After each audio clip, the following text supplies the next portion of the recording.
ঝাল ঝাল কাঁকরোলের ভর্তা বানাবো আজ। ভিডিও শেষ পর্যন্ত সাথে থাকুন। আমি আস্ত কাঁকরোলগুলো প্রথমে পরিষ্কার করে নিচ্ছি ভালোভাবে ধুয়ে। এইভাবে কাটার আগে ধুয়ে নিলে এটা ভালোভাবে পরিষ্কার করা যায়, ঘষে ঘষে পরিষ্কার করা যায়, কারণ এটা ফাঁকে ফাঁকে অনেকটা ময়লা থেকে যায়। আর এই যে কাঁকরোলগুলো একটু পেকে যায় বা একটু শক্ত টাইপসের হয়, ওগুলো ওইভাবে ভর্তা বানিয়ে খাবেন, অনেক মজা হবে। আমি চাক চাক পাতলা পাতলা করে কেটে সিদ্ধ করে নিয়েছি, পানিটা প্রায় টেনে নিয়েছি এবং একটা বাটনাতে বেটে নিলাম যেন বিচিগুলো ভালোভাবে একদম মসৃণ হয়ে যায়। তারপর চুলায় সর্ষের তেল বসিয়ে দিয়ে আমি কিছু শুকনো মরিচ তেলে নিলাম।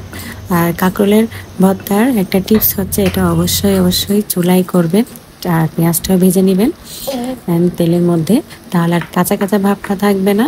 আর কাঁকরোলের গায়ে যে পানি থাকে সেটা এই চুলার মধ্যে একটু টেনে নেবেন। আর স্বাদ মতো লবণ আর শুকনো মরিচ কুচিগুলো দিয়ে দিবেন।